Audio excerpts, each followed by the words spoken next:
नमस्कार। दिल्ली विश्वविद्यालय के centre for independence and partition studies की तरफ से मैं नलिनी सिंह आपका स्वागत करती हूँ। आज हम भारत के एक वरिष्ठ नागरिक श्री शंकर दास चौधरी से वार्तालाप करने जा रहे हैं, जिन्होंने विभाजन की पीड़ा को स्वयं सहा है और ये पाकिस्तान के मूल निवासी रहे हैं। इनके गांव का नाम था भागसर, जो डिस्ट्रिक्ट देरा गाजी खां में पड़ता था और कमिश्नरी थी मुल्तान। और इनका जो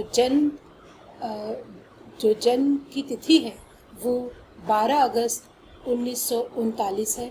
और आज हम श्री शंकर दास जी से उनके भारत में आने के पहले के अनुभव और पाकिस्तान में रहने के अनुभव और पाकिस्तान से भारत में पलायन करने के जो भी कुछ अनुभव रहे हैं वो जानने का प्रयास करेंगे।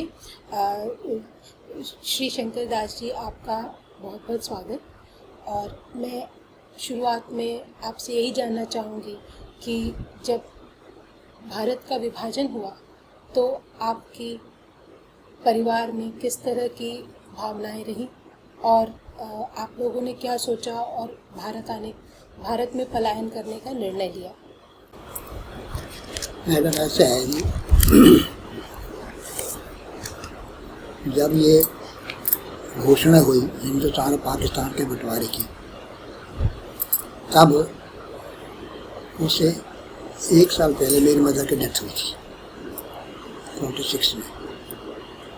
तो 46 में मेरे फादर ने सेकंड मैरिज कर दी।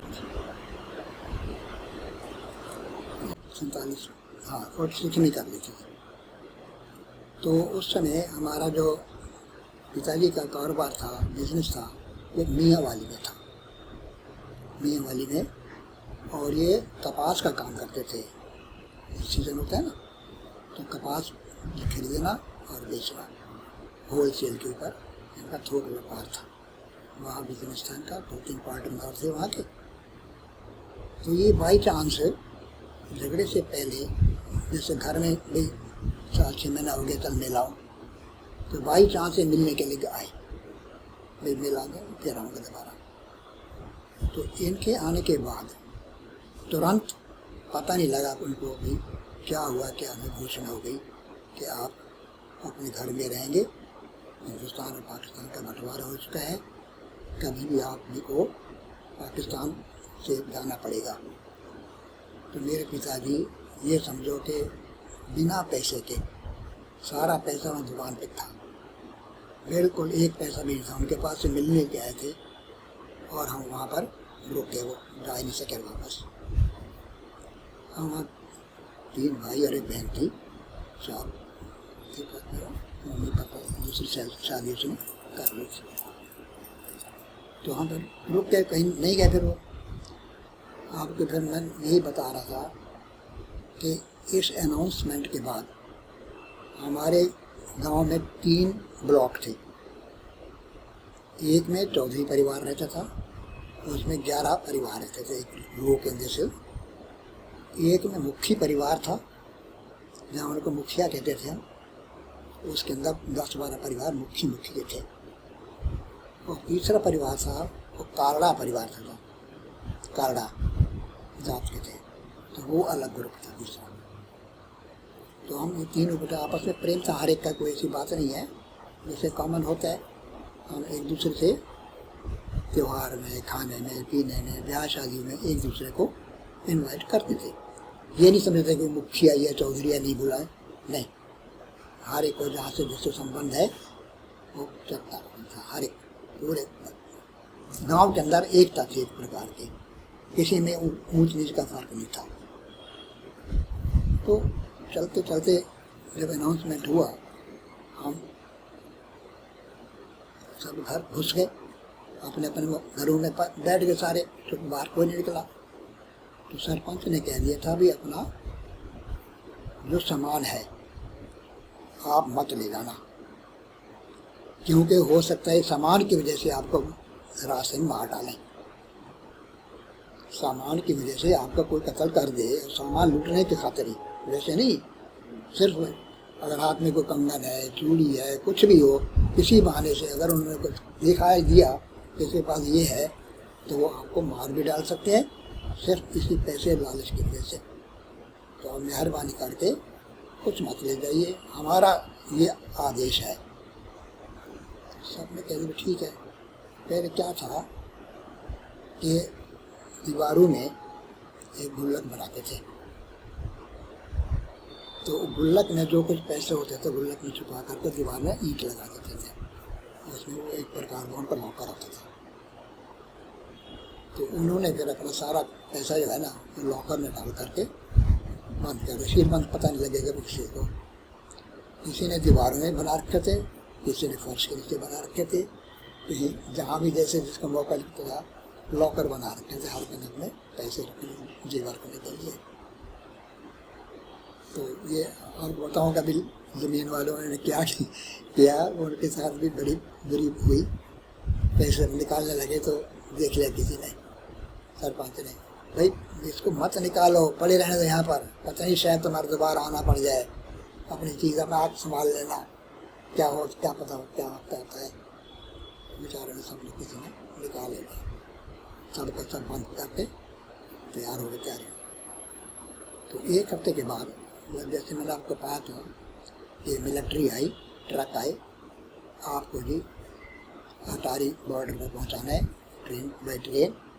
आप पहले ट्रक में चलोगे मुजफ्फरगढ़ स्टेशन पर, वहाँ से आपको बिठाएंगे और तैयार निकल के आ जाएगा दिल्ली ट्रकों में। तो 15-20 ट्रक आए थे, तो सारे जो है मोहल्ले के तीनों ब्लॉक थे ना, सारे आ सकते थे उसमें, पूरा की पूरा गाँव का गाँव आ सकता था।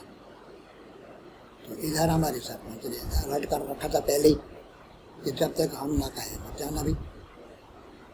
तो सब ने अपने सर हमारे जो मेंबर थे, हेड थे, उन्होंने एक मीटिंग की, क्या सलाह है अपनी, कहते जो हमारा सरपंच कह रहा है वह उसका ना मानो भाई, मत अपनी जिद करो, पता नहीं क्या करे हमारे साथ। इसलिए इन पे तो हमें इतबार है, क्योंकि इन्होंने कहा है कि हम तुम्हारा खाते हैं, तुम्हारे साथ बेवफादारी करेंगे, बेईमानी नहीं करेंगे बिल्कुल भी किसी प्रकार। हम हमारे आप भाई हैं, भाई के साथ तरह आपको विदाई करेंगे यहाँ से। तो सबने यूनिटी करके उनको मना कर दिया कि हम नहीं जाएंगे। फिर उन्होंने भगा दिया, उनको पता लग गया उनको ये मुसलमान की मिलिट्री है, पाकिस्तान की है, लेने आए। तो 1-2 हफ्ते के बाद फिर इंडियन मिलिट्री आई, उसमें झंडा लगा हुआ था, इंडियन की वर्दी थी बाकायदा, भारत वगैरह सुना। तो फिर उनको देख करके फिर हमारे सरपंच ने कहा कि ये भारत की मिलिट्री है भाई, बिल्कुल वहाँ से आइए, आपको सुरक्षित रेलवे स्टेशन तक ले जाएगी, चिंता मत करो। वहाँ से फिर अपने बाई ट्रेन जाना पड़ेगा आपको। तो वो सारे तैयार हो गए मोहल्ले वाले, और उनको बैठ करके हमें पहले राजनपुर गए, वहाँ छतन लगा था ना, तो तहसील में राजनपुर थी, फिर डेराज खान ले गए, फिर वहाँ से मुल्तान होते हुए हमें मुजफ्फरगढ़ तक स्टेशन तक पहुँचा दिया स्टेशन। इसी प्रकार हमारे जो नाना मामी रहते थे वो भी अपने ट्रकों में आ गए। पूरी गाड़ी जो है ना वो भर गई हमारी विश्वास पात्र लोगों के द्वारा। किसी के साथ कोई रास्ते के अंदर अनहोनी नहीं हुई, इनके साथ बहुत बुरा हुआ है। तो हमारी जो थी बाकायदा 22 स्टेशन था हमारे पहुँचे।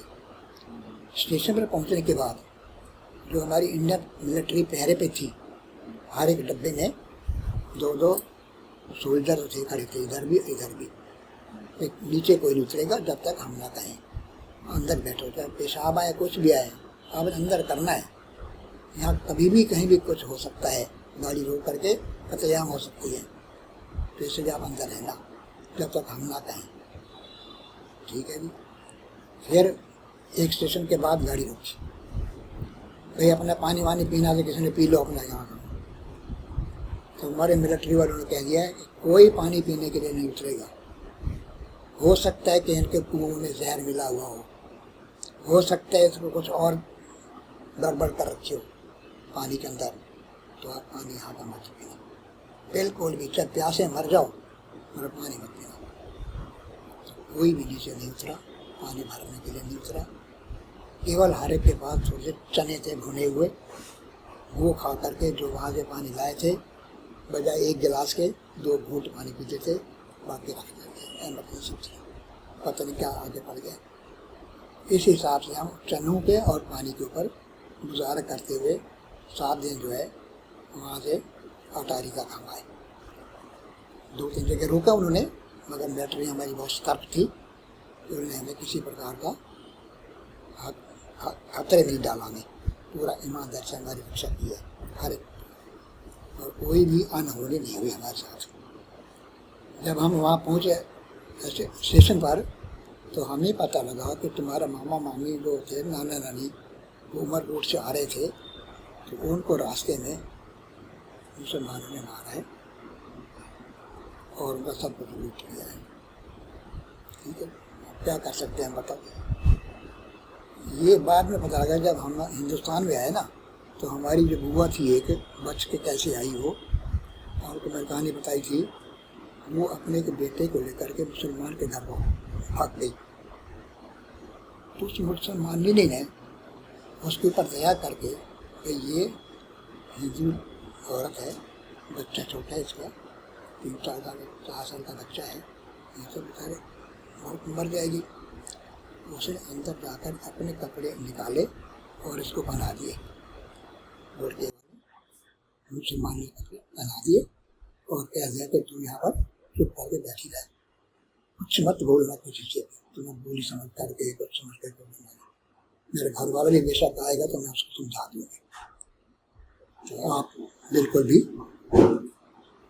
तो वो उसके कपड़े पहन कर बैठी रही। दूसरे दिन जैसे ही ये इंडियन मिलिट्री आई ना, तो इसको पता लगा कि मुसलमानी को कि इंडियन मिलिट्री के अंदर ये हिंदू लोग जा रहे हैं इकट्ठे। तब इसको कहा कि तू आप चुप करके अपने बेटे को इस ट्रक में बैठा दे। तो उस ट्रक को रोक करके उसने आके मुझे कहानी बताई, जैसे हिंदुस्तान जाने के बाद वहाँ से तो मुलाकात हुई नहीं, वो अपने अलग गए, हम अलग उठ से आए। तो उसने ये बताया कि मैं इस प्रकार बच के आई हूँ। तो वहाँ फिर हमारे अटारी के बाद ट्रकों में फिर हमें सीधा अलग अलग एरिया बांट रखे थे कि जो डेरा गाजी खां के हैं वो डेरा इस हिसार में जाएंगे, डिस्ट्रिक्ट हिसार में जाएंगे, डिस्ट्रिक्ट उसके मुल्तान के वहाँ जाएंगे। तो हमने बांट दिए सबको। तो उसी हिसाब से ट्रक आए और उन ट्रक में भर करके किसी को हिसार ले गए, किसी को करनाल ले गए, किसी को अमृतसर ले गए, किसी को ले गए, जैसे जैसे उनको बताया था ना, खेतड़ी ले गए, हर एक अलग अलग। तो हमें वहाँ से हिसार लिया ये ट्रक में हमसे। वहाँ रशीदों में कैंप लगा हुआ था, टेंटों में हमें हर एक को 4-4 बिस्तर लगे हुए थे टेंट में, तो यहाँ पर 4 आदमी रह सकते हैं। तो वहाँ बिस्तर चादर बिछी हुई चादर है, टेंटों के बीच में वहाँ रहे। तो हफ्ते लेकर 3 हफ्ते वहाँ निकाले होंगे। फिर उसने ये कहा, और ऊपर आदेश तो आते थे ना भाई, जितना भी यहाँ पर डिस्ट्रिक्ट उससे आए हैं देवराज यहाँ से, वो यहाँ से अपना हांसी चले जाए, हिसार से हांसी, तो उनको ट्रक दे जाएगा। तो हमें हांसी ले गए सबको, जितने भी हमारे भाग साहब के थे ना, वो सारे हम हांसी चले गए। तो हांसी के मजिस्ट्रेट ने क्या दिया कि जितना भी पाकिस्तान से आया लोग, वो इन मुसलमानों के घरों में जो खाली पड़े हैं सब चले गए यहाँ से, कोई मुसलमान नहीं है। तो उनके घरों में आप जाकर रह सकते हो जहाँ तुम्हें जगह मिले। तो हमारे एक परिवार में पर एक मकान को एक मोहल्ला जैसे है, वहाँ 7 परिवार 7 घरों में एडजस्ट हुए, सारे मुसलमानों के घरों में हमने रहने लग गए। अभी सच पूछो ना तो 6 महीने भी नहीं होंगे, फिर वहाँ से आदेश हुए। हांसी में हम क्या करते थे, जितना समय रहा खाने पीने के लिए कुछ था ही नहीं, तो मंडी से जा करके मेरे पिताजी और मेरा बड़ा भाई और मैं ये अमरूद लाते थे। अमरूदों की चाट बना करके और हम मोहल्लों में जाके बेचते थे वहाँ पर, और उससे जो कमाई होती थी उससे हम अपना रोजी रोटी रोटी खाते थे, और तो कमाई थी हमारे पास। तो कई दिन तक हम वो करते रहे। इतना देर में कोई दुकान थी नहीं, कुछ भी ठिकाना नहीं था। फिर ये आदेश आ गया कि जो भी डिस्ट्रिक्ट डेरा दिखाते हैं उनको डेरा ये गुड़गांव, डिस्ट्रिक्ट गुड़गांव अलॉट हुआ है, आप डिस्ट्रिक्ट गुड़गांव में चले जाओ, वहाँ कैंप होंगे, वहाँ आपको भेजेंगे जहाँ जहाँ भी भेजना होगा, कमीशन वगैरह उनको अलॉट कर दिया है हमने। तो आप अपना बोरी बिस्तर उठाकर वहाँ चले जाओ। क्या करें, इनकार थोड़ा कर सकते हैं, फिर नहीं जाएंगे हम। तो 2-3 परिवार तो नहीं गए, रुक गए वहाँ पर, बाकी सारे के सारे गुड़गांव चले गए। तो वहाँ हम पलवल में लग रहे थे। पलवल से 12 किलोमीटर गांव है सेवली, सड़क से 2 किलोमीटर गांव खेतों के बीच में रास्ता था। तो हमने वहाँ पर 2-3 साल काटे सेवली के अंदर। वहाँ पर हमारे जो चाचा थे उन्होंने घोड़ा गाड़ी ले करके और वो सीधा पलवल तक सवारियाँ ले जाते थे। सड़क थी ना पक्की, और वहाँ से लेकर पलवल तक 9 किलोमीटर 10 किलोमीटर था। तो सवारी को ले करते थे और शाम को घोड़ों की सेवा हम करते थे, खरौरा वगैरह ना वो कहते थे घोड़ों को मालिश करो। तो ये हमारा रोजी का साधन बना था। ठीक है, हमारे 2 चाचे ने, हमारे पापा ने ये काम करना शुरू कर दिया। फिर धीरे धीरे लोगों ने अपनी दुकानें खोल ली और ये टांगों का काम खत्म कर दिया। और दुकान क्या मेवात में थी, सारे मुसलमान थे, मगर यहाँ मैंने ये देखा है कि दुश्मनी किसने नहीं की मुसलमान में। यहाँ कर भी हमें वही इज्जत मिला जो पाकिस्तान में हमें मुसलमान की मिली। हमने ईमानदारी से काम किया, उन्हें ईमानदारी से हमारे साथ सौदा लिया है। हम दरवाज़ा बंद करके आ जाते थे, घर रहते सीढ़ी थे, मुड़ का काम से छोड़ा देते थे, मुड़ के सारे बिस्तर। तो जितना समय हमने दुकानदारी की है ईमानदारी से की है, और उन्होंने भी कोई मेवात के अंदर ईमानदार मुसलमान थे, उसमें कोई गद्दारी नहीं थी, कोई अहंकारी नहीं थी कि हम यहाँ रह गए हैं तो हम इसके बदल लें ना। नहीं भाई, आप आए हैं बहुत दूर से, पाकिस्तान हिंदुस्तान से आए तो हमारे भाई हो, कोई बात नहीं, हम आपकी सेवा करेंगे जो हमसे होगी, आप यहाँ रहो, हमसे जहाँ रहते हो। तो हम फिर वहाँ पर दुकानदारी करते रहे। इतने में मेरा बड़ा भाई जो था वो इस काम से नाराज हो गया कि घर का परिवार चलता नहीं है, क्या करेंगे। चुपके से बगैर के निकल गया, दिल्ली आ गया, किसी के घर में जा करके किसी आदमी था, उसने इसको अपना बेटा मांग करके अपने पास रख लिया। तो उसके बाद हमें 5 साल तक उसका पता नहीं लगा है। फिर किसी ने कह दिया भैया तुम्हारा बड़ा लड़का जो है ना, वो दिल्ली के अंदर चांदनी चौक घंटा घर जो है ना, वहाँ पर रसगुल्ले की रेडी लगाता है, मैंने उसको पहचाना है। आप ढूंढ रहे थे 5 साल से, आपने मिलना हो तो वहाँ मिल सकते हो। फिर मेरे पिताजी, दादी, छोटा भाई, तीनों आए, वहाँ देखा तो रेडी के अंदर शाम को रसगुल्ला, रसमलाई और छेना मुर्गी, ये 3 चीज़ें उस रेडी के अंदर रखते थे। और लाल किले से लेकर के चांदनी चौक तक ग्राहक इतना आते थे लगातार कि रात के 1 बजे तक उनका फुर्सत होती थी। और जो उनका मालिक था मेरे भाई का, वो एक सिंगल था, अकेला था, एक मकान में रहता था। उसने इसको भी अपने साथ शरण दी, खाना पीना दूध वगैरह जो कोई भी सेवा है वो करता था। ये हम जो सेवा करते थे बच्चा समझ करके, अपने बेटा समझ करके इसको रख लिया था। तो ये संयोग होते, पता नहीं कर्म के भोग क्या है, कहाँ के साथ मिल जाए फिर ना मिले। कुछ गलत सोसाइटी में मर जाते हैं तो चोर करके बदमाश बन जाते हैं, डेरे बन जाते हैं, और अच्छी संगत मिल जाए तो आदमी को कहीं ना कहीं से ले आते हैं। फिर वह काम करते रहे वो। फिर हम कुछ दिन के बाद सलाह मशवरा करके देश की शादी करा दी। और उसके हमने शादी कर दी। पलवल में हम रहते थे, पलवल में मकान था हमारा। और औरंगाबाद जो है ना, हम लोग वहाँ से 5 किलोमीटर है। मैं वहाँ पर पढ़ता था अकेला, बाकी भाई मेरे नहीं पढ़े, बहनें नहीं पढ़ी, मैं अकेला वहाँ पर पढ़ता था। मुझे शौक था पढ़ने का, तो मैंने 10वीं तक वहाँ औरंगाबाद से मैट्रिक की मैंने। फर्स्ट डिवीज़न रही मेरी, बढ़िया रही। उसके बाद फिर क्या करें, अब कोई दुकानदारी है नहीं, कारोबार है नहीं।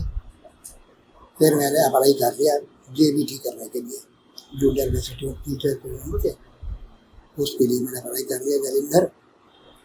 एक करनाल भेजा था लेटर, एक वहाँ भेजा था, तो जालंधर के लिए इंटरव्यू आ गया, चला गया वहाँ पर। तो उन्होंने कहा कि आप सेलेक्ट है, आप कल से क्लास अटेंड कर जाना। तो पलवल में जालंधर कितना दूर है, वहाँ फिर रहना पड़ा हमें हॉस्टल में। हमारे पास इतना पैसा नहीं था कि हम 3 कपड़े और बाजार से खरीदे। फिर मेरे मौसा था एक, उसके डेथ हो गए, उन्होंने मेरी हेल्प की। कहते शंकर दास, तुझे पढ़ने का शौक है, तू पढ़, पढ़ाई मत छोड़ना, कुछ भी हो जाए, जितने पैसे लगेंगे मैं दूंगा।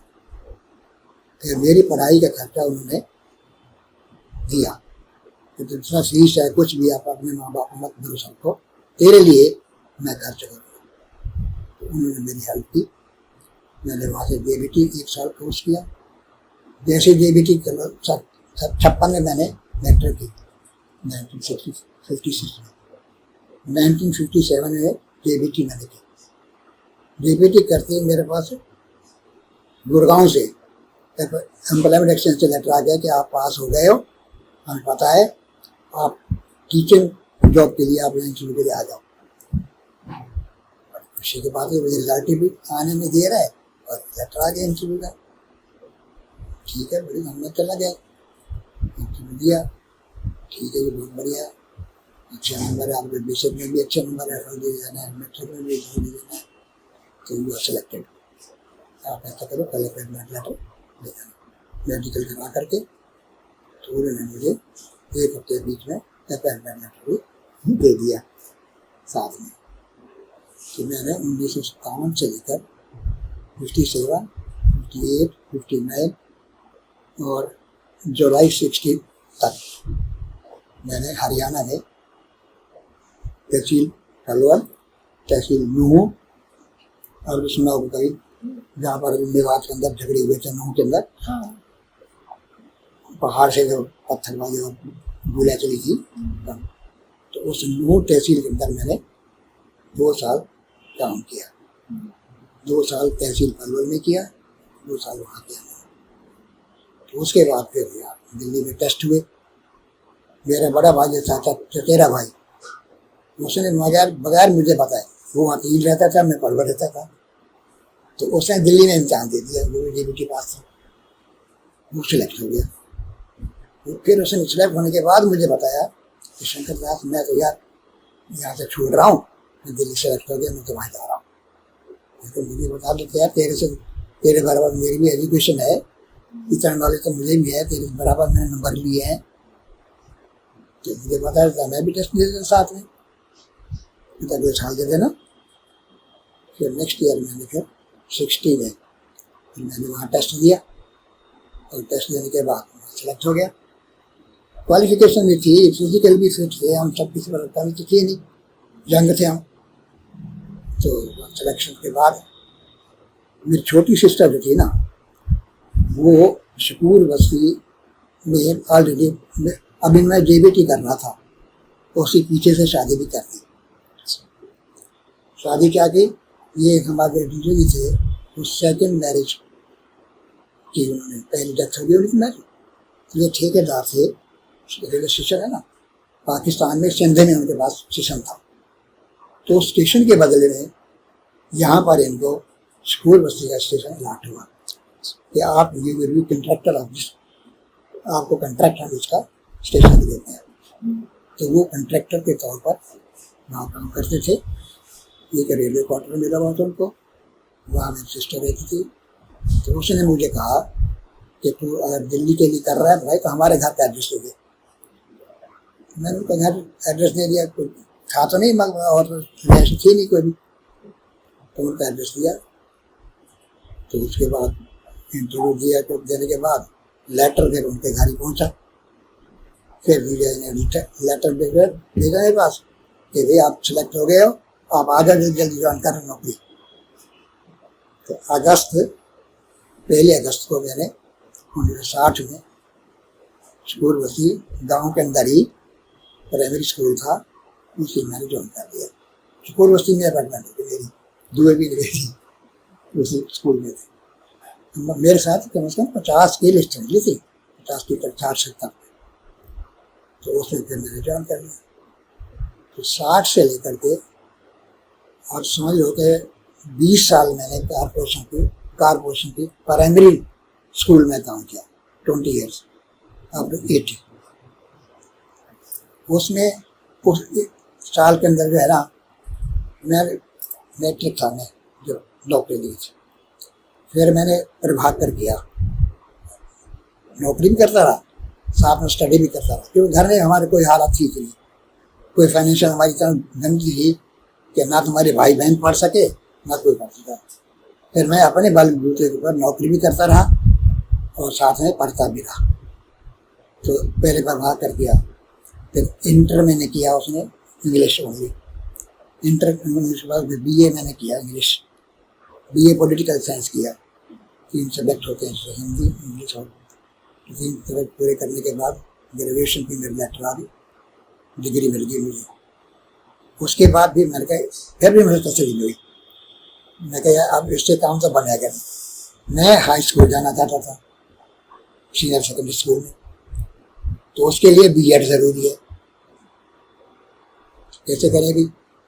फिर मैंने 2-3 जगह दूसरे साथी के साथ मिल करके अप्लाई किया। भोपाल से लेटर आया कि आप BEd के लिए आ जाइए।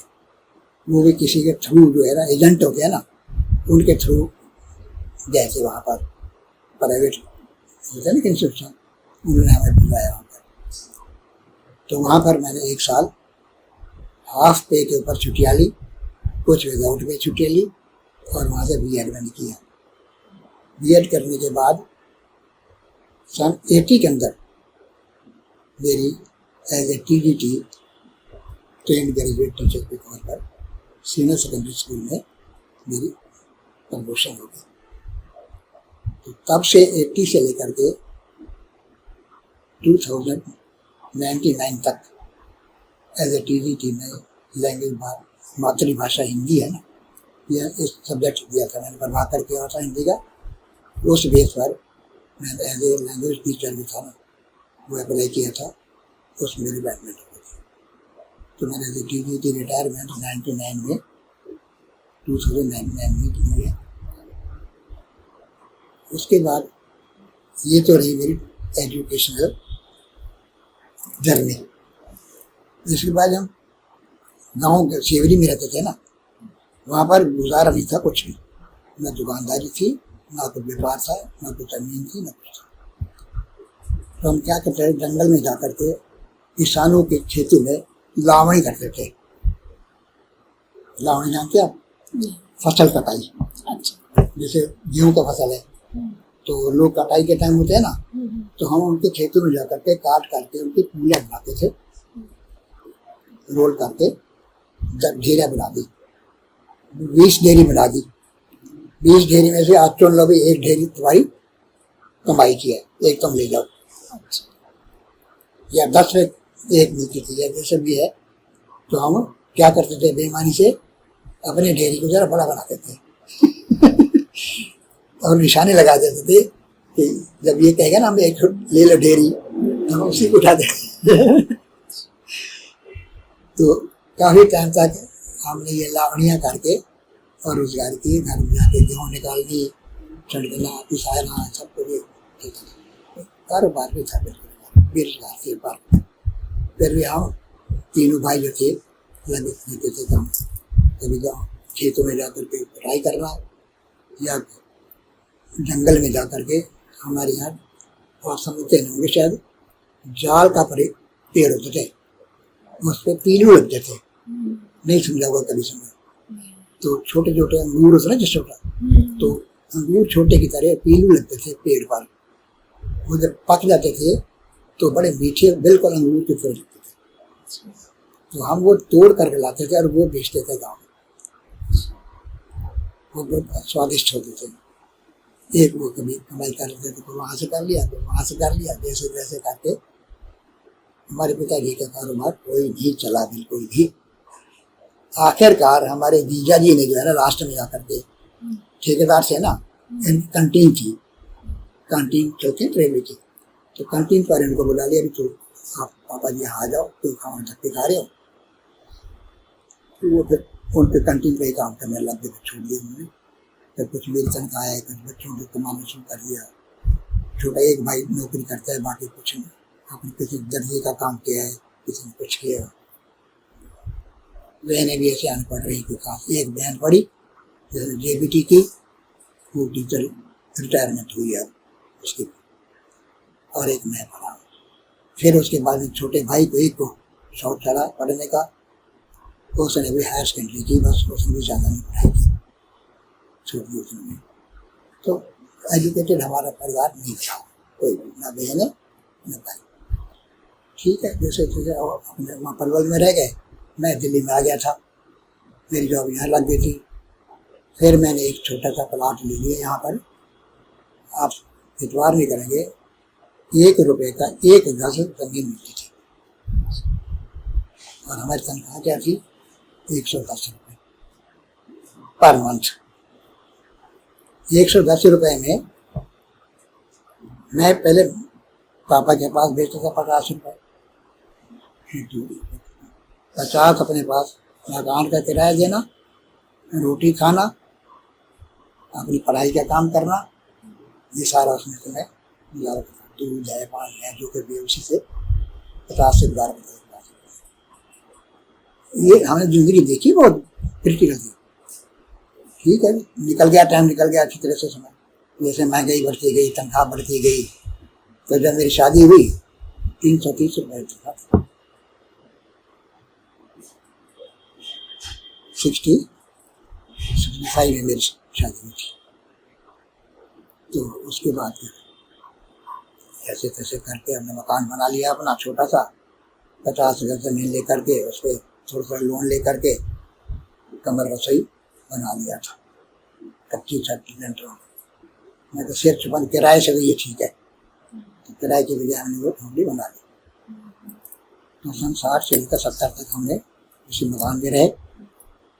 फिर 70 में जैसे रिटायरमेंट मेरी हुई 99 में, जो मुझे ग्रेजुएशन से मिला पैसा, PF से मिला मुझे पैसा, जो मेरी जमा पूंजी थी, तो सारा पैसा जब मिला तो मैंने उसमें से क्या किया, एक तो मकान ये बेच दिया, 15 लाख का ये बिका, 20 लाख का मैंने बड़ा मकान ले लिया 90 गज का, से उस पर 1 लाख रुपये रेनोवेशन दे करके उसको मैंने ठीक करवाया। फिर हम अपने बच्चे वहाँ ले गए।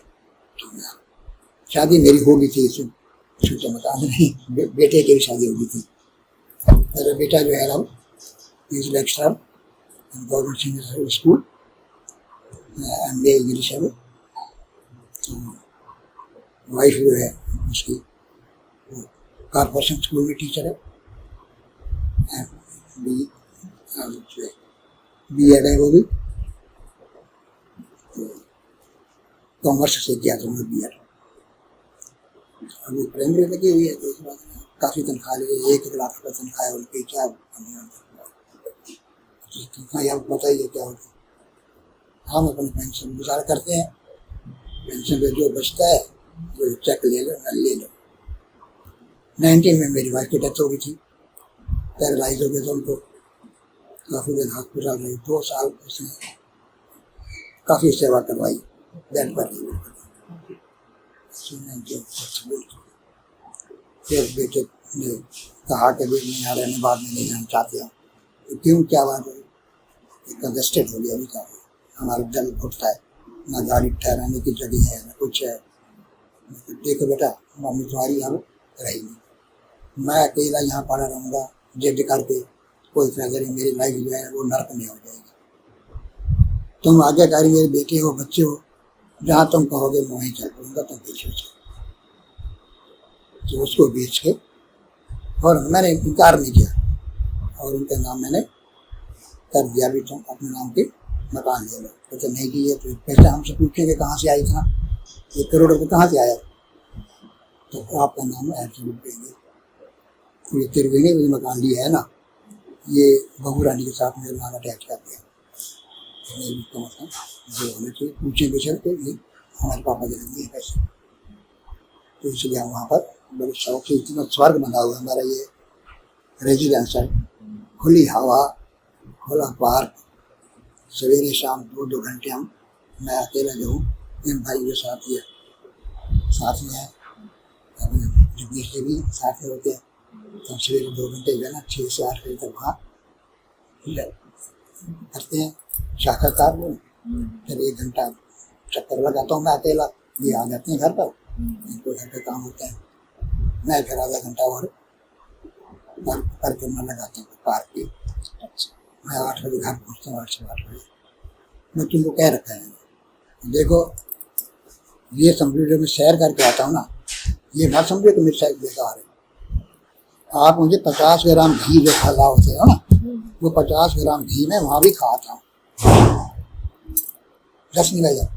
मुझे ये मन में शांति है कि सैर करने से मुझे एनर्जी मिल रही है, खुराक मिल रही है।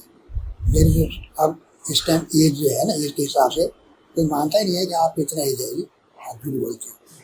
तो झूठ कैसे बोलते हैं अभी? सन 50 से लेकर अब तक योगा, शाखा, सैर, ये हमने खाने के साथ नहीं छोड़ी। ये मैंने अपनी लाइफ का एक एम बना लिया, ये 3 चीज़ें नहीं छोड़नी बिल्कुल भी। सवेरे 5 बजे उठ करके, 5:30 हमारी योगा क्लास होती थी, 5:30 बजे अपना सारा आसान वगैरह बैग डाल करके, चटाई है, आसान है, सब कुछ 1 घंटा पूरा वहाँ करते थे। आप जो पूछ रहे हैं आप पूछ। जी जी, पाकिस्तान की जो आपकी जो भी स्मृति हो, यादें हो, हाँ, इस पाकिस्तान की जो आपके जो मूल निवास की, हाँ, जो आपका भागसर जो आपका गांव था, तो हालांकि आपको बहुत ज़्यादा यादें नहीं होंगी, लेकिन फिर भी हम ये जान रहे हैं, जिस तरह से आपने दिल्ली का अपना सारा वृत्तांत बताया, ये दिनचर्या बताई, और जिस तरह से भी आपने हाँ, संघर्ष करके एक जैसे कहते हैं, एक आपने स्थापित किया मैंने अपने सेल्फ इंडिपेंडेंट के साथ। हाँ जी। तो उसी तरह से मैं जानना चाह रही थी कि पाकिस्तान में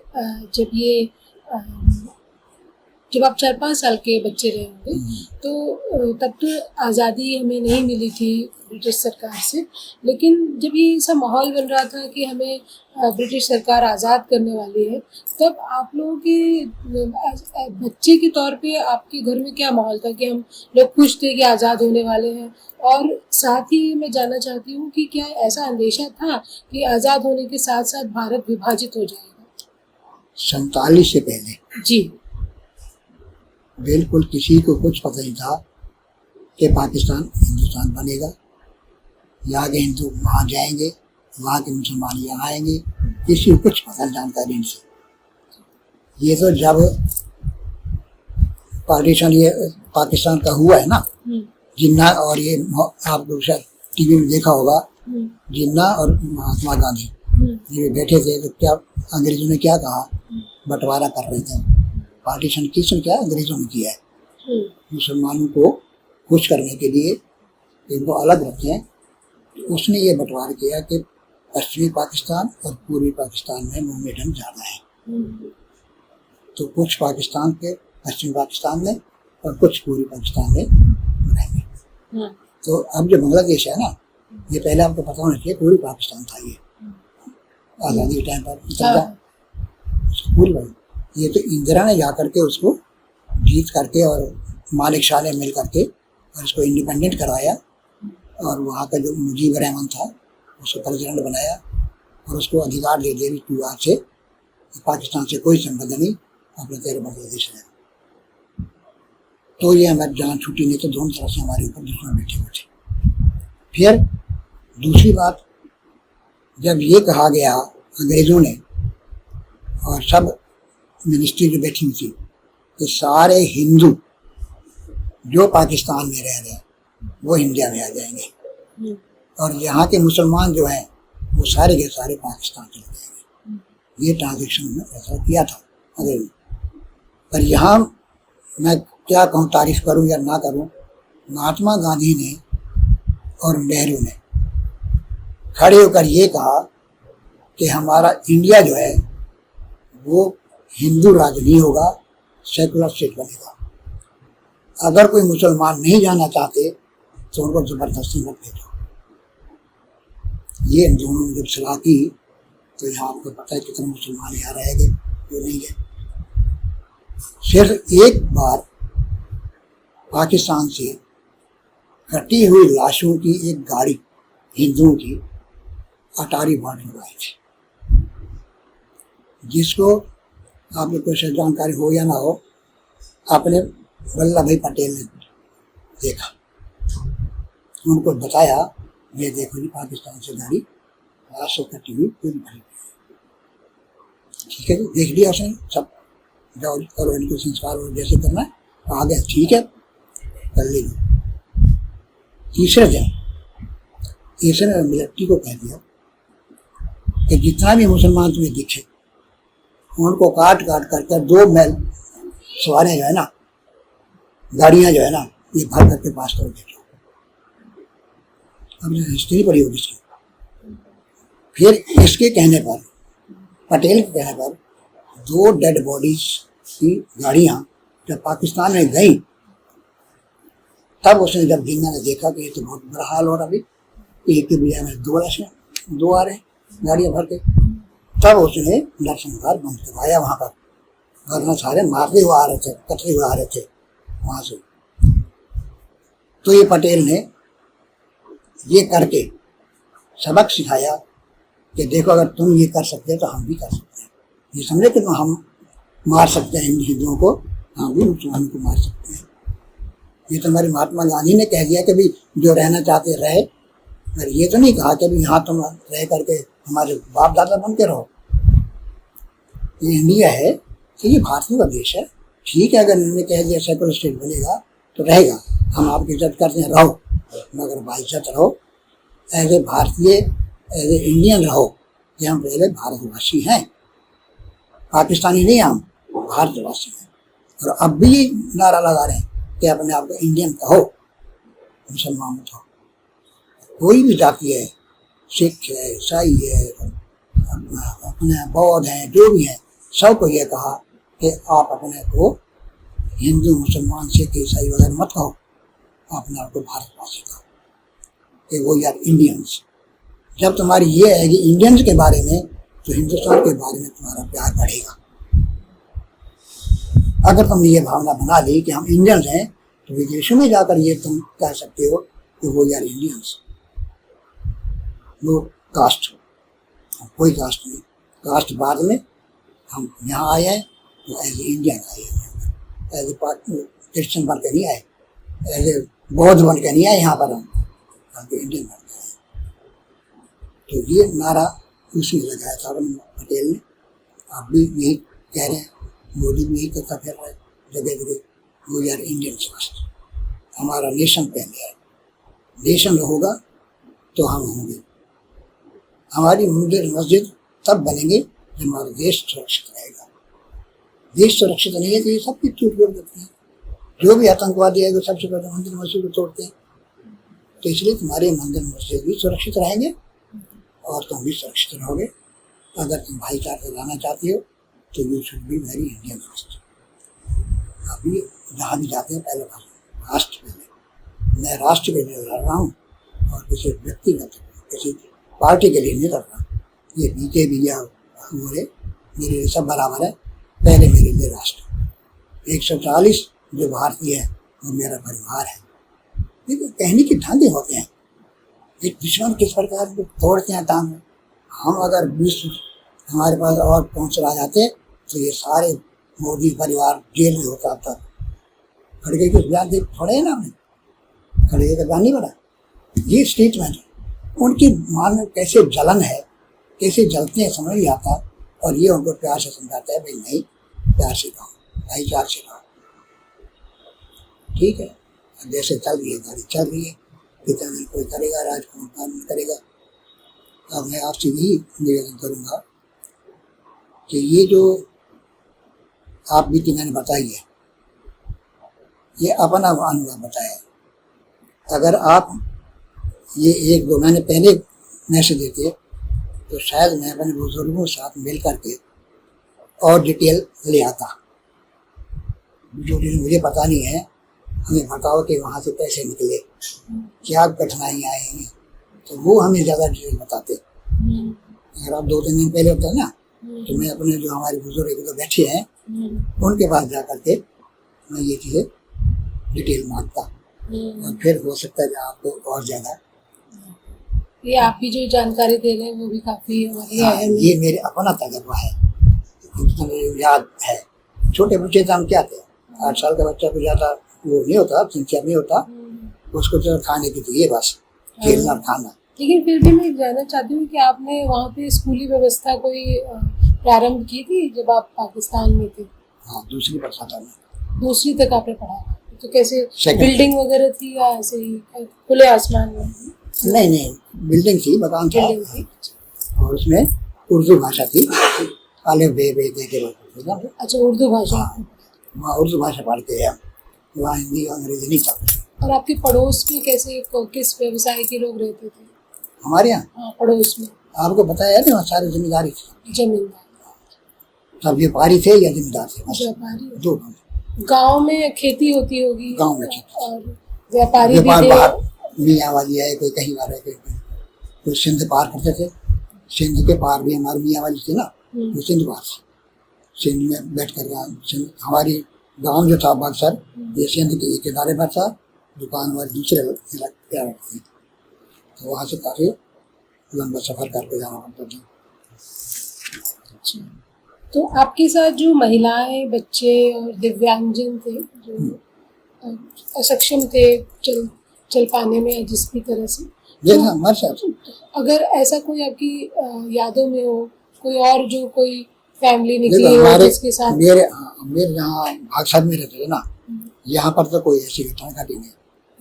जो मेरे मामा नाने आपको बताया ना मैंने, वो वहाँ रहते थे उमरकोट में, हम वहाँ से थोड़ी सी दूर था। तो उनके साथ जो बीते वो मैंने आपको बताई है। वो गलत उसमें आ गए, झांसी में आ गए, उन बेचारों को रास्ते में कत्ल कर दिया गया, तो मामी बच के आ गई बस। खासकर महिलाएं मतलब सारी सुरक्षित आ पाई क्या, जो आपकी जानकारी में? मेरी जानकारी में सारी सुरक्षित, सब सुरक्षित, किसी को कोई चोट नहीं आई। पूरी हमारी मिलिट्री इंडियन जो थी ना, सेफ एंड साउंड ले आई हमारे स्टेशन तक, और वहाँ से हम सीधा मिलिट्री के अंडर सीधा अटारी तक पहुँचे, और अटारी से आगे हमारे ट्रकों में बैठा कर डिस्ट्रिक्ट वाइज भेजा। और आप लोग अपने साथ सामान क्या क्या लेकर आप? कुछ नहीं, 3 कपड़े थे बस, ओढ़ लेती, कुछ नहीं था बिल्कुल भी, ना पहनने के ना कुछ नहीं, जेवर वगैरह सब कुछ छोड़े, सब छोड़ा है।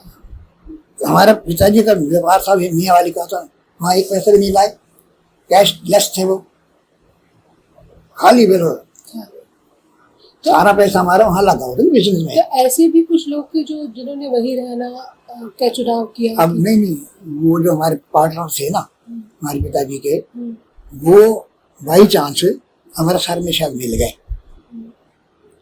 यहाँ इंडियन आ गए। फिर उन्होंने कहा यार आप कैसे आए? कहते हम भी इसी प्रकार आ गए जैसे आप आए हो। फिर आपके तो कुछ झगड़ा हुआ नहीं है, तो आप पैसे वैसे ले आए होंगे, यार हमें तो थोड़ा दे दो। कहते ये मत पूछ, पैसे कहाँ ले आए नहीं ले आए, ये छोड़ दिया, अपना घर जाओ आराम करो, कुछ नहीं लाया, जैसे तुम आए ऐसे हम आए, हमारे लूट लिया। ये कुछ लोग रुके भी होंगे, मतलब जो हिंदू समाज से ही थे, तो वो रुके है ना, तो उनकी जानकारी है आपको? ना हमारे वहाँ कोई रुका, हमारे गांव का कोई रुका। कोई किस्सा कहानी हो कि वो रुक गए और कुछ शर्तें? अब आपने शायद टीवी में देखा होगा, एक रिटायर्ड प्रिंसिपल थे जो अभी पाकिस्तान गए हैं अपने भाई के साथ, वहाँ अपना मकान देखने के लिए। टीवी में देखा था आपने? नहीं देखा? तो वो स्पेशल गवर्नमेंट की तरफ से बॉडीगार्ड साथ में भेज करके उनके साथ गए, वहाँ पासपोर्ट बना करके मुल्तान के अंदर गए। अपना जहाँ मकान था, जहाँ उनके 2 भाई रह गए थे, अच्छा वो नहीं रहते इंडिया में, अच्छा तो उनको मिलने के लिए गए वो। अच्छा। यहाँ तो वो वहाँ उनको कैसे मिले? क्या वो धर्म परिवर्तन करके रह रहे थे? हाँ हाँ, ये तो बता रहा हूँ आपको। तो जैसे ये गए ना वहाँ पर, तो वो मुसलमान बन चुके थे। अच्छा। जैसे ही 47 के बाद वो उनका नाम भी चेंज हो गया था, मोहम्मद वगैरह सबको नाम चेंज हुए थे। मकान जो था इनका बपौती, मकान उसी प्रकार बना हुआ है, चौखट वही लगी हुई उनके साथ की, चाहे आप 30 साल बाद गए, 40 साल बाद, कोई चेंज नहीं। कमरा उन्होंने देखा जहाँ पर उनका जन्म हुआ था कि ये मैं इस कमरे के अंदर मेरा जन्म बर्थडे का, वैसे ही बड़े गले मिले अच्छे से, भाईचारा समझ करके थे। मुसलमान होते हुए भी भाई नहीं, हमारे भाई आए वहाँ से हिंदुस्तान से मिलने के लिए, तो गले मिले हैं, फूल भी वर्षा किए हैं। रास्ते के अंदर से राम जी आ रहे हैं तो सारे रास्ते के अंदर फूल बिछा दिए, तो उनका स्वागत किया। यहाँ से पुलिस के मिलिट्री के साथ गार्ड थे। वहाँ पाकिस्तान जाने के बाद पाकिस्तान के मिलिट्री के साथ मिले, उनको वहाँ से ले जाने के लिए बाकायदा सिक्योरिटी थी उनकी, यहाँ भी थी, वहाँ भी उनको सिक्योरिटी मिली। वहाँ तो मिला के ले आए, मकान देखा है, आराम करे, फिर वापस आए। आपने देखा होगा शायद, सेकेंडरी स्कूल के प्रिंसिपल थे वो। अच्छा। तो वो अपने भाई को साथ लेके गए थे। ऐसे किस्से हमने सुने हुए हैं कि लोग वापस गए हैं, कई लोग अपने धन को गाड़ कर आए थे जमीन पर, अरे आप जमीन के अंदर, तो वो उसको वापस लेने गए। हाँ, ये गए थे, वो भी गए थे। फिर गड्ढा खोदा उन्होंने, ये पैसे जमा किए थे ना, पैसे निकाले वहां से, आधे पैसे उनको दे दिए, आधे आप लेके आए। हाँ, ऐसा कुछ हुआ। ये ले आए थे। हाँ, ऐसा लोगों ने बताया। तभी आप घर आए हैं तो आपको शायद पता नहीं होगा, तब तो छोटे छोटे बच्चे थे तुम। लेकिन आत्मीयता मिली उनको, अपने जो लोग वहाँ परिवर्तन, हाँ, परिवर्तन करके भी रह रहे हैं, हाँ, काफी प्यार दिया। बिल्कुल प्यार दिया जी, मुसलमान नहीं समझा उन्होंने, बल्कि अगर भाई, मेरा भाई आया, बड़ा भाई आया, बस बहुत गले मिले हैं, रो पड़े हैं दोनों भाई। बस वो भी बड़े बूढ़े थे बेचारे। अच्छा। वो भी रिटायर थे, 80 के तो वो भी होंगे। अच्छा, तो ऐसा भी कभी हुआ कि जो उस वक्त लोग बिछड़े थे, टीवी पे बाकायदा है, मिलन वगैरह, जाना आना सब दिखाया है। आप ऐसा नहीं देखा आप तो? इन दोनों प्रोफेसरों का, अच्छा, पाकिस्तान वाले गए मिलने के लिए, टीवी पे शायद इन्होंने देखा उनका। अच्छा अच्छा। हाँ, ये दिखाया वो पूरे यहाँ से, इंडिया से जैसे गए हैं पाकिस्तान, वहाँ मुल्तान तक, घर तक गए हैं, पूरी रास्ते जो है ना, कच्चा पक्का जो भी था, टूटे हुए मकान पड़े हैं, जो कि फ्लड आया था वहाँ पर, तो मकान टूटे हुए काफी मिल गए थे। तो लोग सुरक्षित थे, उन्होंने पहचान लिया अपने भाई को, और बड़े गले मिले, अच्छी तरह स्वागत किया उन्होंने, खाना वाना खाया बैठ के, और अपना वापस आए। तो आपको उस वक्त के जो बिछड़े लोग होंगे, चाहे बचपन के साथी, कभी बाद में कभी आपको मिले? कभी कहीं पे दिल्ली में, पंजाब में कहीं मिले? सच पूछो ना, तो हमारे भाषा के लोग जो थे ना, वो तकरीबन 1.5 यहाँ से गुड़गांव आ गए। अच्छा। मैक्सिमम 90% से ऊपर। अच्छा। तो यहाँ सबसे मुलाकात हमारी हो जाती थी। सबने अपना मकान यहाँ बना लिया, आते ही अपने कहीं न कहीं दे दिए, जगह ले ली, कुछ ले लिया।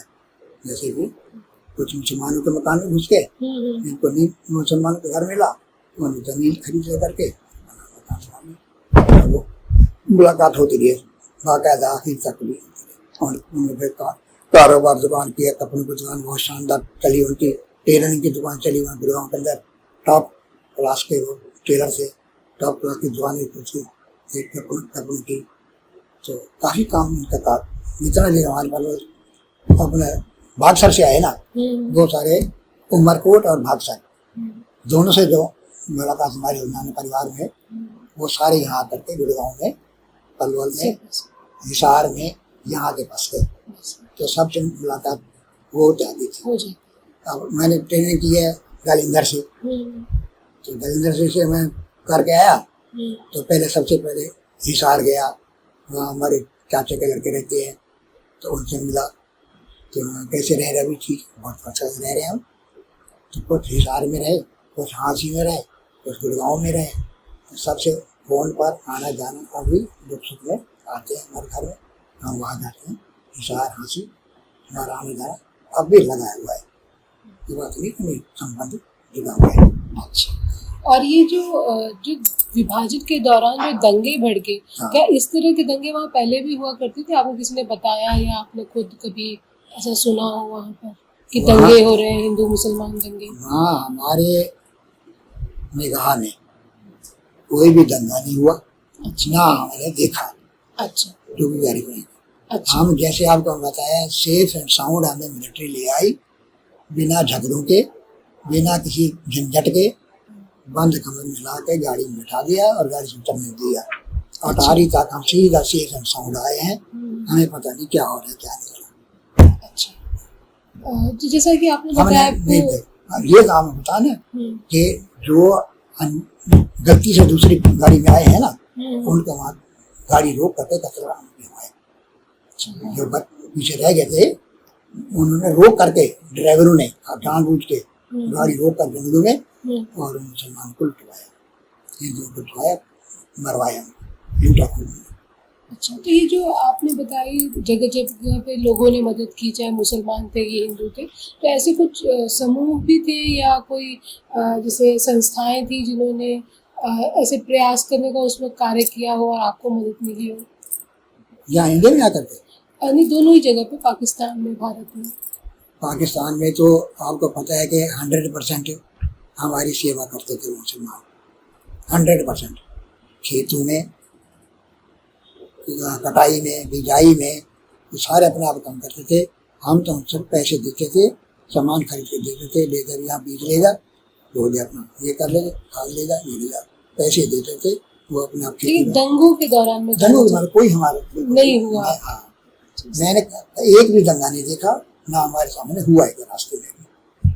और इस भारत आने पर सरकार की भूमिका जो विस्थापितों को, तो सरकार की यही तो हुई रही है, मिलिट्री भेज करके हमें सेफ एंड साउंड वहाँ से आपके लिए कारगर सिद्ध हुई कि वो मिलिट्री भेज हमारे से पहुँच गई ना, आपको विस्थापन में काफी मदद मिली। वहाँ पहुँच गई मिलिट्री जब, तब हमारे जो नाना मामा वगैरह सब परिवार थे ना, वो भी तब उनको आने दिया वहाँ के गार्ड में कि मैं मुसलमान होते हुए भी तुम्हारा भाई हूँ बड़ा, खबरदार अगर तुम बगैर मेरे यहाँ से निकले तो गेट से बाहर नहीं निकलने दूंगा तुम्हें।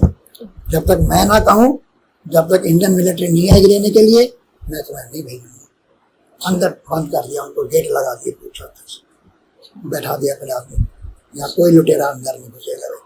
कोई हाँ तलवारबाजी कर आते हैं तो उसको बाहर भगाओ या उनको शूट कर दो, मारो भगाओ। तो उन्होंने काफी हेल्प की उनकी। अच्छा, इस दौरान महिलाओं के अपहरण की बहुत सारी घटनाएं सामने आई थी और फिर वो मिली नहीं, और कुछ जो मिली तो क्या आपकी जानकारी में है? कुछ इलाके में है, हमारे इलाके में नहीं मिली। तो उन महिलाओं को दोबारा स्वीकार कर लिया गया जो अपहरण के बाद मिल जाती थी, ऐसा आपकी जानकारी है कुछ? नहीं, मैं इन चीज़ों में नहीं जानता। इन चीज़ों का आपने जो इस दौरान आपने बताया कि आपको मुसलमान, हिंदू सबसे मदद मिली। भारत आने पर आपके जो रिश्तेदार थे या जो आपके जान पहचान के लोग थे, उनका व्यवहार कैसा रहा? हाँ, उनका भाईचारा रहा, भाईचारा खूब रहा अच्छी तरह से, सब एक दूसरे मिलते थे, ब्याह शादी दुख उसको, क्योंकि एक गांव में रहने लगे ना, तो एक ही परिवार में से आए, वहाँ से भी एक गांव से आए, यहाँ पर एक गांव में बस गए, तो भाईचारे में पुराना पाकिस्तान वाला बना हुआ है, तो यहाँ भी बना रहा वो। अच्छा, ठीक है। और कोई खास याद आपकी कोई ट्रांजिट कैंप की रही हो जब आप कैंप में आए हो? कैंप में तो सर हम हिसार में रहे। हिसार में तो कितने दिन रहे? वहाँ शायद 15-20 दिन रहे। तो वहाँ पे किस तरह की व्यवस्था आपको मिली? बस वो शरणार्थी के तौर पर मिली है, पढ़े हैं भी, जो मिल जाए खा लो, जो मिल जाए ओढ़ लो। भोजन व्यवस्था मिलती होती? हाँ, वही लंगर जैसे चलता है ना, कैंप में से लंगर चलता है, वो लाइन में लग जाओ, खा लो। ठीक है। वो कैंप की तरह शरणार्थी आते हैं, शरणार्थी देखिए लगा अभी तो हमारे वो जैसे पंडित कश्मीर से लुट फुट गए थे बेचारे के साथ सहारे, तो शरणार्थी कैंप में रहे, तो हम भी वहाँ से जब आए थे कैंपों में रहे तो आपके पास संपत्ति या कोई कागजात संपत्ति के तो आप लाए नहीं थे, तो आपको कहने पर जैसे जैसे ने कह दिया ना कि मेरे पास वहाँ 5 किला जमीन थी और उसको 5 किले की बजाय 2 1 जितना भी मतलब कह देने से वो मान गए। अच्छा, झूठ नहीं बोल रहे ये। अच्छा। जो भी वहाँ से है सच बोल रहे हैं। तो उनके बदले में उनको मिला है कंपनसेट मिला है। ये नहीं कि परमानेंट उनके लिए पेंशन बना दिया हो या कुछ हमेशा के लिए कुछ कार्ड बना दिए हो, ये चीज नहीं हुई हमारे पास। अच्छा, तो आप जब जैसे होता है ना बैकवर्ड अभी ओबीसी है कार्ड बनाए थे सारी जिंदगी के लिए को, तो हम शरणार्थी लुट्टे फुटे आने के बाद भी हमें कोई ऐसा कार्ड नहीं बनाया कि आप गवर्नमेंट से सहायता ले सकते हो। फ्री इलाज है, फ्री कुछ भी है, कोई ऐसी मेडिकल एड है, किसी प्रकार के हमारे कोई हेल्प नहीं। तो मतलब गवर्नमेंट की तरफ से कोई हेल्प नहीं मिली? बिल्कुल, एक पैसा भी नहीं मिला। अच्छा, तो आपने जब अपने संपत्ति का ब्यौरा दिया तो वो कैसे माना गया? कौन सा? कि आपने कहा कि हमारे पास वहाँ इतनी जमीन। हाँ, तो वो बताया है ना। अच्छा। किसी को 2 किलो जमीन मिल गई। अब जैसे मैं पलवल में रहता हूँ और मुझे करनाल के अंदर 2 किलो जमीन मिल गई। अच्छा। मैं वहाँ क्या करूँ? करनाल में जाकर वो बुआई करूँगा, क्या करूँगा? फिर वहाँ बेचा है वहाँ। अच्छा, जमीन तो मिली उसके बदले में। अच्छा, वो जहाँ पर भी, पर ये है कि भी जहाँ पे रह रहे हैं वहाँ ना मिल करके दूसरे डिस्ट्रिक्ट में मिली, दूसरी स्टेट में मिली जाकर। तो उसमें आपका कोई चॉइस नहीं था कि वो कहीं भी ना कोई चॉइस नहीं, उन्होंने अपने आप बना रखा था।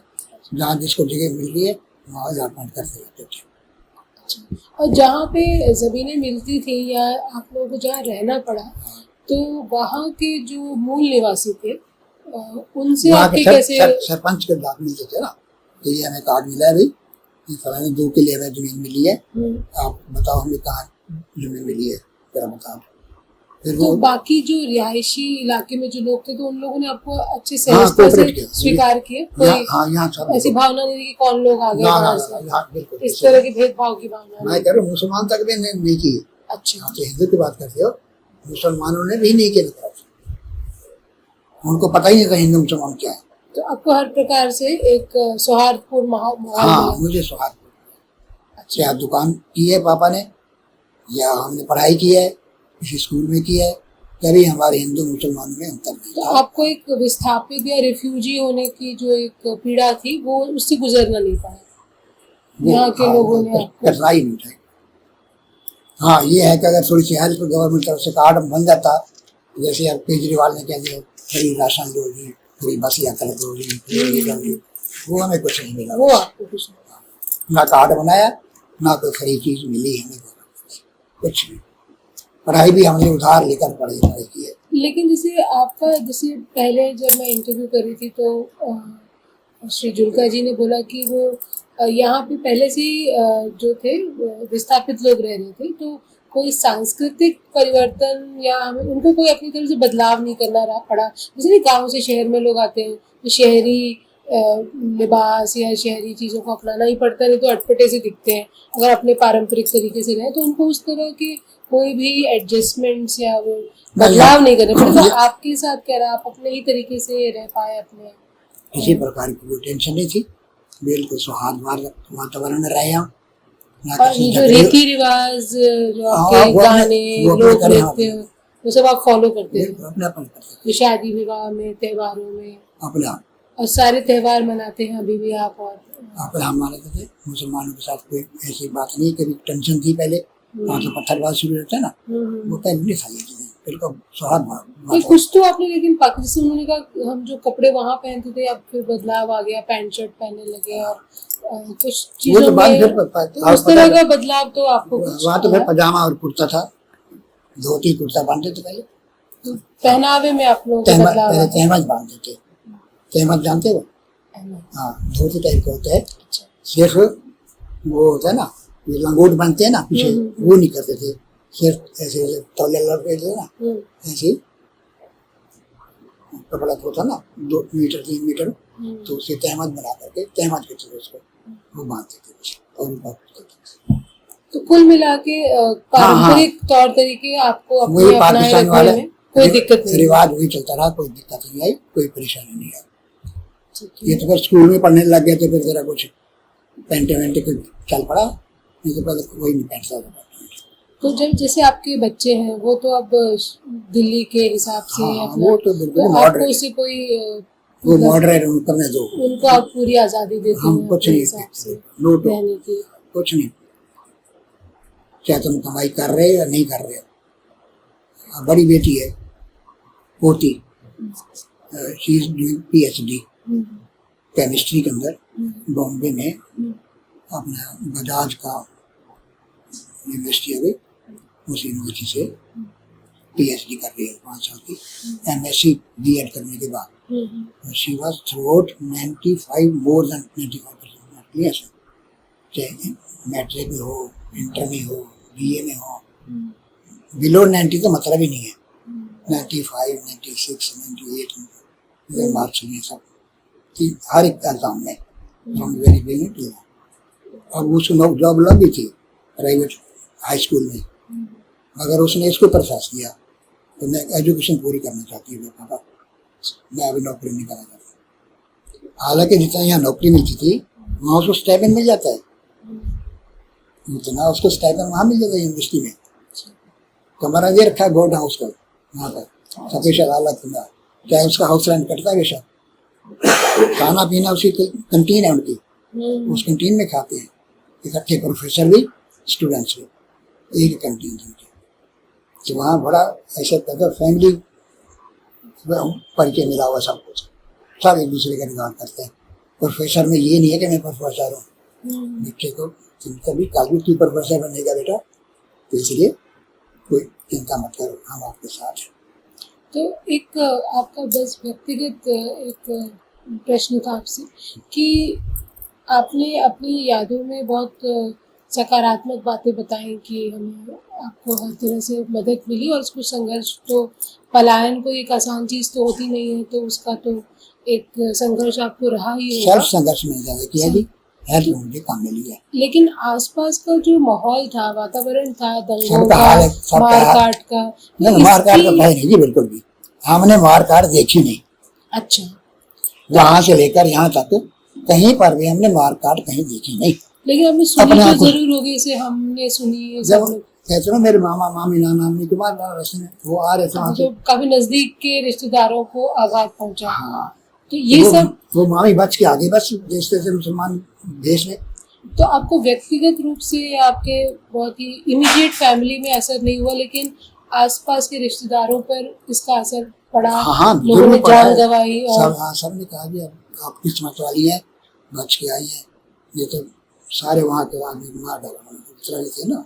तो मेरा प्रश्न ऊँटों पर आ रहे थे वहाँ, ऊँट बैठकर। तो मेरा प्रश्न यही है कि वो जो बातें, क्योंकि जो हमारे बड़े खानदान में होती है, जैसे एक तो हमारा एक छोटा होता है बाल बच्चों का खानदान, फिर हमारे भाई बहन, फिर दादा दादी, सब बड़ा, तो पूरे बड़े खानदान में बहुत लोगों ने बहुत कुछ झेला और आपको पता चला होगा, तो उसका आपको क्या कितना असर हुआ, मतलब आपके जो संघर्ष यात्रा में क्या उन चीज़ों ने आपको पीछे खींचा, या फिर आपको मतलब आज भी अपने गांव की याद आती है, या जिन लोगों को खो दिया उनकी याद आती है? नहीं, खो दिया तो वो तो चले गए, चले गए, उनको याद करना कोई फायदा नहीं। जो है उनको हमने पूरा मान दिया, बुआ जी को, उनके बेटे को पूरी हेल्प की तरह से हो सकती थी उनकी की है। उसका किन्से कैंप के अंदर फिर मकान दिलवाया उसको, अपना कैंप में किन्से कैंप था ना, तो वहाँ उनको मकान दिलवा दिया है, वहाँ वो रहे आराम से, बड़ी खुशी से। वो हमारे घर आती थी मिलने के लिए, हम उनके पास जाते थे, बच्चे की पढ़ाई का खर्चा हमने दिया उसको, तो ऐसी बात नहीं है, बच के आई है, इतना बड़ी भी नहीं होता है।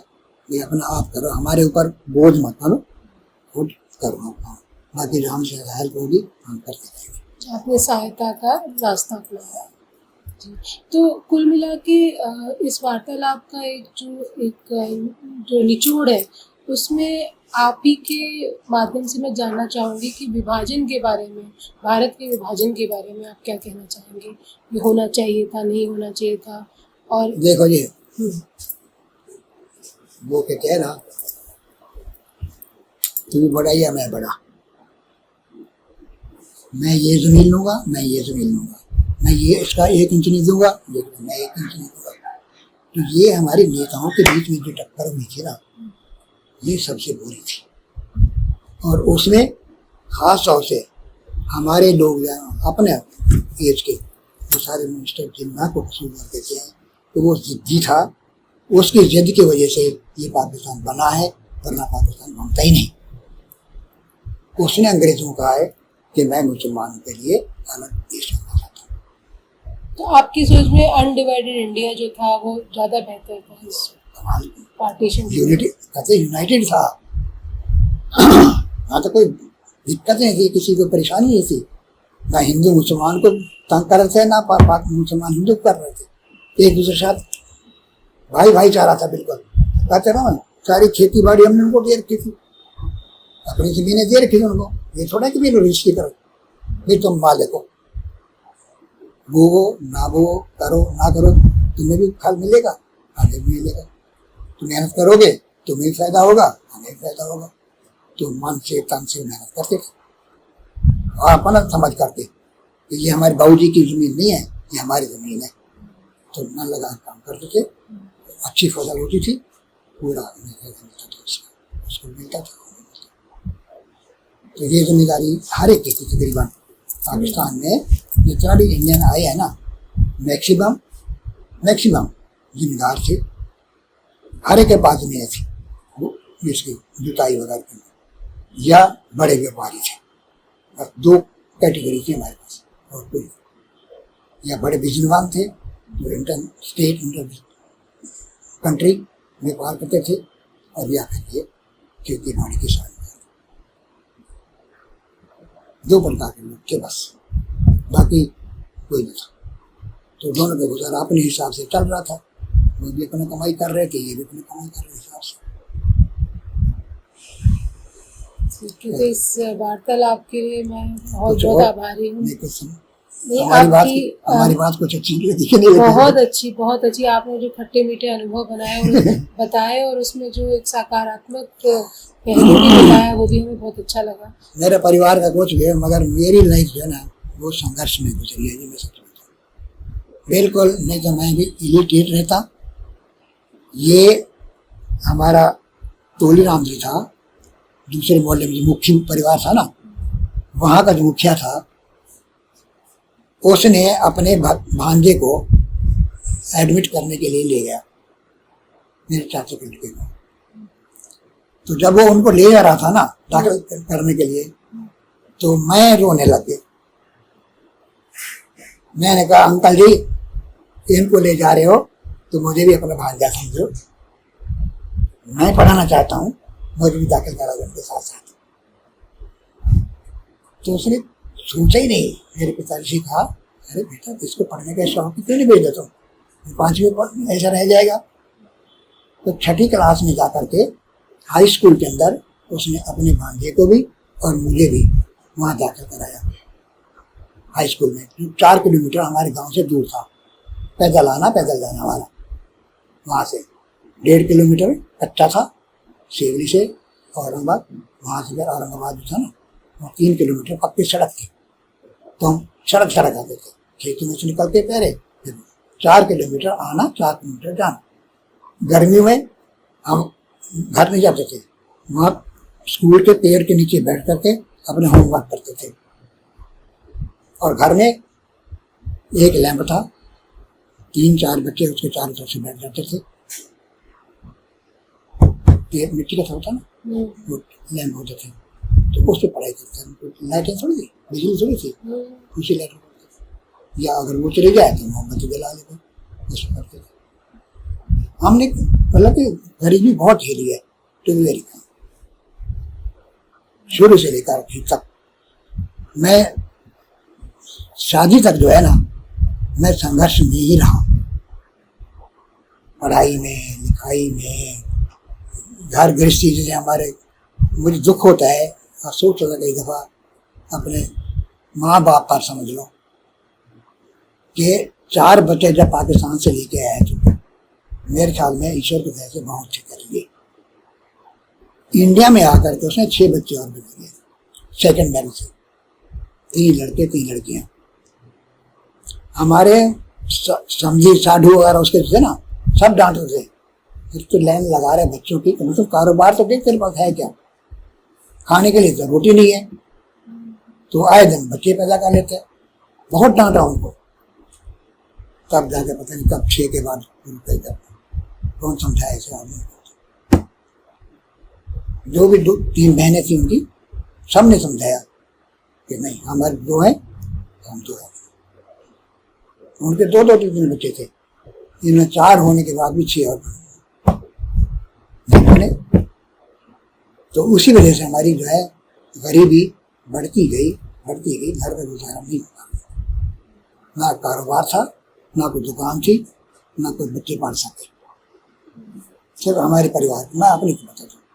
और दूसरे जैसे उनको किसी ने मामे ने उठा लिया, किसी ने चाचे उठा लिया, किसी ने कुछ हेल्प कर दी।